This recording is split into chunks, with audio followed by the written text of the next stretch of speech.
This is a KSPS PBS election special, a debate featuring candidates for Spokane City Council. Hello, and thank you for joining us. I'm Dana Haynes. We are pleased to bring you this debate featuring the candidates running for Spokane City Council District 3. District 3 covers northwest Spokane as well as the west end of downtown and the west central neighborhood. Let's meet the candidates who, by the way, are both graduates of North Central High School. Christopher Savage, we'll start with you. Hello, my name is Christopher Savage, and I am running for Spokane City Council District 3. We need a change up on City Council right now because what is coming out of the City Hall is not conducive to our community. We are seeing rampant public safety concerns downtown, homelessness across our neighborhoods, and an affordability crisis that has not been addressed properly. We need to make sure that we are making a Spokane where we all belong and for our future generations so that we have a Spokane where everyone is here. Moving on now to Zack Zappone. Hi, I'm Zack Zappone, and I'm a teacher at North Central High School, the same school I graduated from and the same school my grandpa graduated from. After graduating, I worked my way at McDonald's to graduate from Georgetown University in Princeton and moved back to Eastern Washington to be a teacher in our highest poverty schools. I created a lot of after-school programs and saw the challenges kids had and decided to run for City Council to fight for working and middle-class families. Today, I'm raising two boys with my partner Tyler, who's also a school teacher, and believe that everyone deserves a fair shot, and that's why I'm running to be your City Council member. All right, thank you to both candidates. Welcome to you both. For the debates, the candidates will answer questions from two Spokane journalists, Emry Dinman from the Spokesman-Review and Erin Sellers from Range Media. Thank you both for joining us tonight. Thank you. Before we begin, here's a quick look at the debate rules. The panel can ask the same question to both candidates or can direct the question to just one. The panelists may request a follow-up to an answer, and candidates will have 1 minute for answers and are allowed 2 rebuttals for the entire debate. Rebuttal length is limited to 30 seconds. All right, let's begin. A coin flip determined that Chris will take the first question, and that first question will come from Emry. Chris, 3 months after the city passed a homeless camping ban replacing Proposition 1, the council is going back to the drawing board after acknowledging that the law has been unenforceable and didn't successfully encourage people to enter into services. What changes do you believe should be made to the law, and what is your opinion on the city taking another stab at this so soon? So this is a perfect example of why we should have reinstated Prop 1 in the way that it was supposed to be. If we would have just done that, we would have made sure that this home ordinance wouldn't have been the same thing that has no enforcement, and that's what I would be doing different, is we need to have more enforcement so that we can actually have a safe downtown that not only for our people and our citizens to come downtown, but for our families and our kids. That is one of the reasons why Prop 1 was brought about. It was for our children to make sure that they are safe. When I am doorbelling out there and I'm hitting the doors, many people are not coming downtown because they see it as unsafe, and that's why we need an enforcement capability that has stringent, good laws that will show that they are able to be used by the SPD so that they can do their job correctly and not tie their hands. So I also voted to reinstate Prop 1, but that failed, and there was no votes from the council majority to get that passed. So instead of dwelling on things that didn't work, I sat down with the mayor, her staff, with our community partners, and tried to create solutions for our community and try to solve those problems. And just like I stated at that time, I want to review what's working and not working and improve upon it and make it better. And so what we're seeing right now is that it's not working, and that's unacceptable to me. I, at the time, voted and wanted to give police officers the discretion to be able to make those changes. So unlike my opponent, who doesn't have any policies and ideas to move things forward, some things that I want to make sure that are addressed in an update is allowing officers the discretion on the first contact to be able to give a citation or direct people to services. The second thing I want to address is making sure that it encompasses the whole right-of-way, all cities, all streets, all parts of our neighborhood, not just around certain schools and parks, but rather across our entire city so that people don't end up in your backyard. And the third thing I want to address is making sure that there's progressive enforcement and has some teeth to it, and so that it eventually gets people to shelter services and jail as an option of last resort. Chris, rebuttal? Zach just said that that he had all these ideas of what we're supposed to do with enforcement doing now. My question is, why didn't we do that at the beginning of the home ordinance? That would have been perfect to put in there to make sure that we had enforcement and not have several months of no enforceability, which has caused the state of downtown the way it is. We need to make sure that we are protecting our downtown because it's not only our economic engine, but it's the heart of our community. So that is my question to Zach is, If you had all these ideas beforehand, why wasn't it implemented at the start of home ordinance? All right. Moving on to our. I'll go ahead and use a rebuttal. Okay. Yep. As a legislative branch, I looked to experts for their expertise and was assured at that time that this was going to be incorporated when I passed out legislation and voted for it, that it would be enforceable and it would cover the entire right-of-way. And that did not happen. And so I'm going to keep fighting for working middle-class families, people who are impacted by this every day, to make sure that is implemented the second time around, because we need to hold the administration to the table and say that that is what we expect from our community. That is what I hear from people every day. And that is what I'm going to champion and fight for, because what happened was unacceptable. Thank you. Erin. Zack, we're going to stick with you. What is a tactic or tool for addressing homelessness that you've seen modeled successfully in another city and would like to see here? So before I was elected to council in my first 2 years, the former Woodward administration was focused on congregate shelters, large warehousing of people. That system has failed here in Spokane and across the country. It does not connect people to services. It does not move them to and through and out of homelessness. I've been a big proponent and supporter of a scattered site shelter model and a navigation center. What that does is it connects people to services. At the navigation center, they can go and find out where they can get service that night and where they can stay that night, drug treatment programs and other services. And then this scattered site shelter model has much smaller shelters, about 30 people per shelter bed, and it has a much less impact on our neighborhoods. I've been proud to support legislation that is called the Good Neighbor Agreement. It creates protections for people, residents around those shelters, to make sure that the shelters are good neighbors, that it mitigates the impact. And talking to neighbors across the street, they have told me that the shelters have had very little impact on them, and in fact are improvement to previous residents in those buildings. I have a quick follow-up. Is that something that you've seen work in another city? Yep, it's worked in Boise, New York, and across our country. I look at best practices across the country and want to implement those in Spokane. Chris, same question to you. So I would adopt more of what Boise was doing with their no camping, no sit and lie ordinances. We need to make sure that we are doing the same exact thing as they are, because they saw a dramatic decrease in their homeless population that has made their streets clean, their city vibrant, and when people go over there, they say, why can't we be more like Boise? They're able to do it, why can't we? So that is a model that we should do. And then I would like to point out that my opponent brought up the navigation and the scattered sites model. That is a failure across Spokane. I've talked to several people on the doors that are specifically across from these scattered sites, and they say that they do not like what is going on. They have people at all hours of the evening, all hours of the day, making problems in their neighborhood, and they just don't like it anymore. And another thing is our navigation center. It is just not working. That is why it's being retooled right now. It just did not do what it was doing. We have homeless advocates coming down to City Hall at Public Forum telling these people that this isn't working. And these are the experts that are on the ground that have lived experience, and they are not being listened to. That is what we need more of, is we need a voice that is going up on City Council that is going to listen to our constituents. Emry.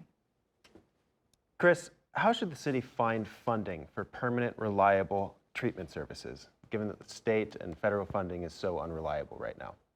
Well, we really need to look into our budget. We can try to bond some of our $1590 as well as bond our opioid settlement dollars. We need to make sure that we are cooperating with our regional partners like the county to make sure that we are not doing anything that is redundant and that we're going in both different directions. We need to have cooperation and collaboration with people that are around our municipalities. That's why I believe that we should have done a regional collaborative model that was about 2 years ago that our current mayor, Lisa Brown, pulled us out of. That would have helped us out so much in trying to address all these costs, because it was going to make everything more in a collaborative model where we would pool our resources and go in one direction and not several. That is what I would be looking into, and also we can look into our opioid settlement dollars as well as our $1590 to bond those out so we can do more with less. I'm glad my opponent supports policies that I've been championing as your city council member. I've been supportive of regional collaboration and have attended meetings in support of regional collaboration. Just this last week, we had a bipartisan group of community members and elected officials form a task force to look into facilities of a clean and safe and healthy Spokane around improvements for our jail, mental health, sobering, detox beds. I do think that the facilities question is the ultimate question about where do people go. My opponent uses some talking points that are things that we've been doing in the works. Bonding 1590 money has been things that we've talked about at the city council level. Unfortunately, he doesn't have solutions beyond past practices that haven't been working for our city. I want to keep working to make sure that we're growing and improving and moving our city forward, not just going back to failing policies that haven't been working. As a quick follow-up, what do you make of the failure to have moved forward with the regional homeless collaboration as was originally introduced several years ago? Yeah, the collaboration didn't move forward as a PDA or a public facility, but it did move forward with other areas of collaboration. We passed interlocal agreements and other ways that the county and the city and the valley have all been collaborating on sharing data and resources to move forward. And I think we need to make sure that we find ways to keep moving forward than rather getting stuck on grudges and staying back. And I think these local initiatives are ways that we can find the funding to keep moving us forward. So my opponent talks about collaboration, talking about being a regional partner. But just at the end of this year, we are going to be out of the Spokane Regional Emergency Communications Center. That is not going to be good for us. We're going to lose calls of service, and there's going to be a lot of dangerous things that are going to happen at the beginning of the year because we do not have a collaboration and a partnership with our county. It is funny that he brings up that we're going to be collaborative and when he shows that he has not been doing that, especially with the Spokane Treatment Center that's out in Spokane Valley, the Spokane Regional Collaborative.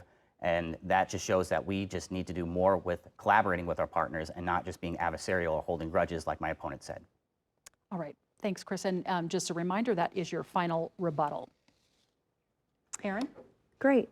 Zach, what changes, expansions, or creative approaches to public transit would you champion while on council?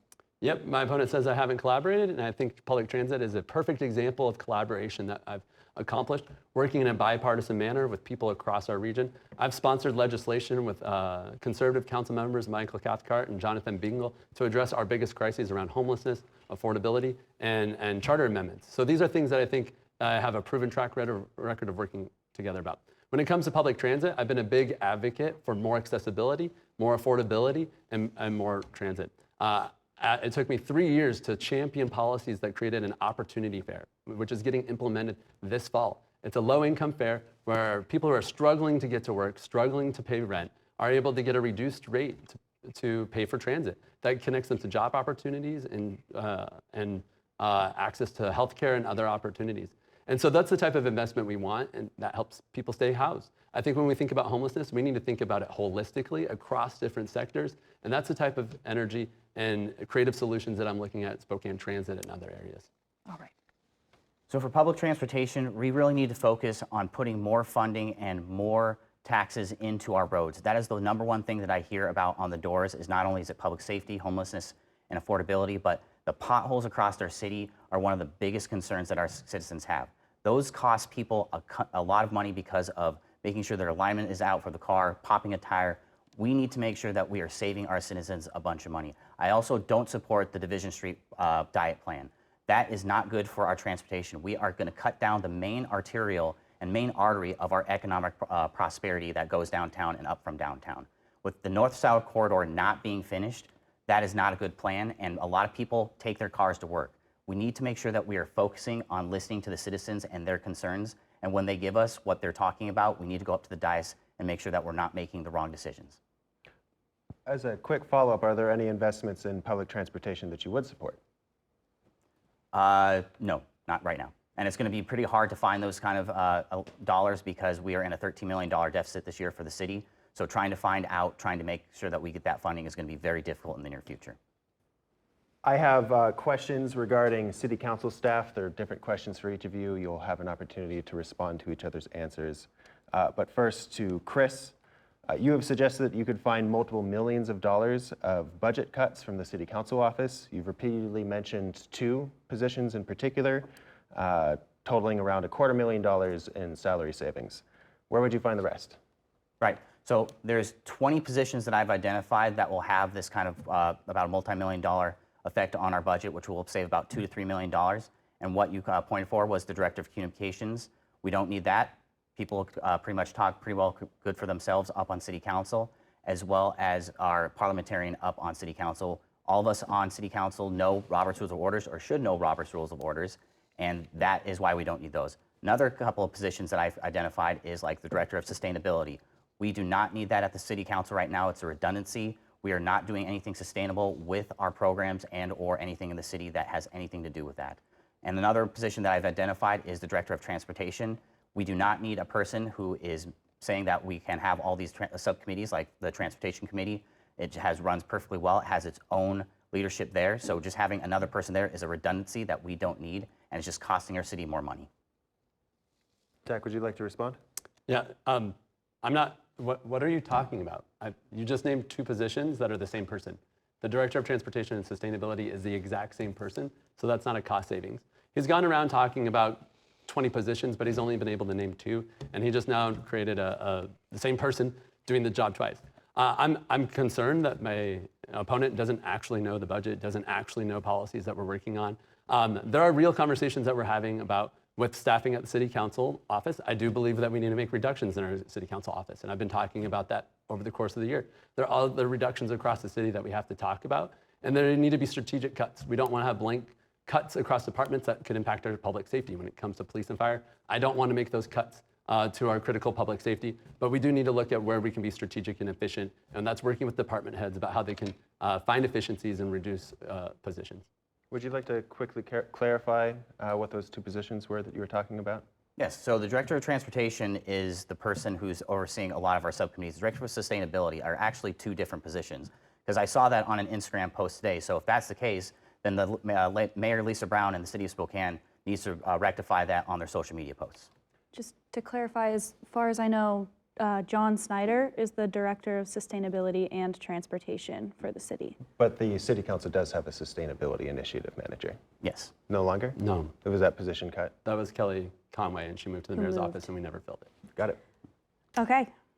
Zack, you've advocated for City Council pay raises and stated that you believe that being a City Council member should be a full-time job. Why? Yep. I think there's no question about it that our City Council members our community expects a lot from our City Council members. I think it's important for people to do that. I did an audit of my calendar to see what community events, what community meetings, meetings one-on-one with people that I'm doing. And it is regularly about half of the nights of the month that I'm at meetings until 8 o'clock at night, in addition to constituent meetings, calling people, following up. Regularly, I'm working over 40 hours a week. And if you look at the hourly breakdown of that, that would make City Council members the lowest paid people in City Hall. And so I think that we get what we sow. And so I've been a big advocate for raises for City Council members because we deserve a city that represents everybody in our community. The only people that can afford to do that are people that have are in retirement or have the wealth and background that they're able to serve in part-time jobs. We see another candidate running for City Council that's making over $200,000 a year, and someone else that has those relationships. And so we need council members who represent working and middle-class families, and we have to pay for that. Time's up. Sorry about that. Would you like to respond, Chris? Yes. So you just heard my opponent say, we deserve. We don't deserve the taxpayers' money. We deserve to make sure that we are being public servants and being available to our constituents. So what that means is, yes, I think it's a full-time job. I would like to commend my opponent for being there and doing a lot of stuff because it is a huge responsibility, a lot of meetings to go to, and sometimes you have to sacrifice a lot. So I appreciate that. But we need to make sure that we are looking at the budget and the salary. I was a former salary review commissioner, a vice chair, so I've been on several of these salaries that we've approved. And each time that we've approved of it has been for a salary of 4, median income of 4, a family of 4. So they are making about more than 50% of what our people here in Spokane do. So I think we should actually do less with our salaries because right now we're being in a $13 million deficit. It may just be a little bit of Band-Aid, but it'll go a long way to the citizens of cutting our own salary or making that recommendation when the Salary Review Commission comes into play about saying, hey, we don't need this, actually reduce it because we need to make sure that we are passing these savings on to the taxpayers. Okay. All right, moving on. Zack, in the last few years, we've seen public seating areas on the Monroe Street Bridge welded over. We've seen a volunteer group step up to provide their own benches after the Spokane Transit Authority declined to provide accommodations at many bus stops. And we've seen a city council president who has been banging the drum for public bathrooms with seemingly little interest from the council. What responsibility does the city have to provide public amenities like seating, shade, and bathrooms? When is it appropriate for the city to remove access to these amenities for everybody because of the misuse of a few? Yeah, really quick, I just have to clarify that my opponent, again, doesn't seem to know what he's talking about. The salary of a median family of 4 is over $68,000 in Spokane. City council members make $50,000. So it does not match what he believes it matches. And again, we, the citizens of Spokane, deserve council members who represent them. Yes, we absolutely have a role. The city has a role in investing in public infrastructure and amenities. As a city council member, we got a surplus of funds from the federal government in the form of the American Rescue Plan.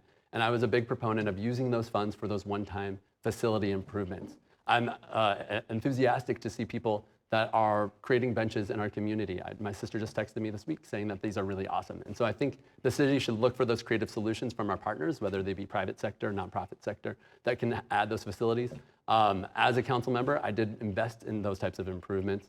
We invested in alleyway art activation. We invested $2.5 million in our neighborhood business districts, such as Garland and North Monroe Business District, so that they can make those types of improvements in their districts that are economic generators and that promote business in our community. All right. Chris, I know it was a long question. Is there any bit you need me to repeat? Yes. Great. What responsibility does the city have to provide public amenities like seating, shade, and bathrooms? When is it appropriate for the city to remove access to these amenities for everybody because of their misuse by a few? So the city is responsible for creating those amenities and for providing those amenities. It's good to have those there. But though with the city being in a $13 million deficit, I think we're going to have to be creative in how we do that in the future. For instance, I'm going up Indian Trail and I see that there's a lot of private interest. There's someone who donated and created 2 little benches, wooden benches that are now at 2 of the bus stops. By looking into our private partners like that, there are some citizens who may have the resources that could help us out. So if we actually parlay with them, talk with them, and ask what we can do, we can actually fill in some of those holes that we won't be able to do because we're in a $13 million deficit. Before we begin the next question, this will be the last question. All right. Chris, 3 years ago, the city set restrictions on how often and how much residents can water their lawn in the summer, but has never issued fines, relying instead on education campaigns. This year, we saw the Spokane River run dry. Should the city issue fines for violations of those watering regulations? Should high water users pay more of a premium? Should the city cut back on watering local parks during drought season? So what we need to do is we need to make sure that we are having a good enforcement with laws that we make on the books. If we don't have enforcement for the laws we make on the books, then why are we making the laws in the first place? We're going to have a very difficult time on doing any sort of enforcement or any sort of penalties. Our code enforcement right now is very lacking. We don't have enough people there to do the staffing. That is why it won't be really good. We need to also make sure that we are going to the source of the problem, which is Washington Department of Ecology. They are allowing with water rights that have a certain amount, if you have a water right, up to 5,000 gallons per day, and they make you use it because if you don't, you lose it. So we need to make sure that we are going towards the origin of the problem of why we are having low, or what we're looking at the Spokane River being low. It seems that we're putting a burden on a lot of our citizens who just want to take care of their lawns, make sure that they have good property values because those are reflected in those lawns, but make sure that we are also having the correct laws, that it's not a rules for thee and not for me. If we have an exception for the city, then there should be exception for everyone else. But if the laws are being put on everyone else, there should be laws on the city as well. If the city is overusing and going against law, they need to be penalized as well. Zach? Yeah, just like everyone else in our community, I was horrified by the sight of the river running dry.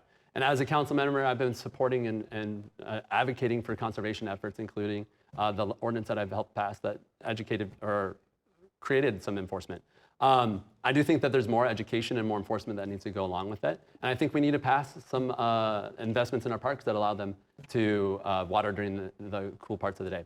Unfortunately, my opponent has been advocating for land use changes that increases sprawl across our community and creates more congestion and more draw on our water resources.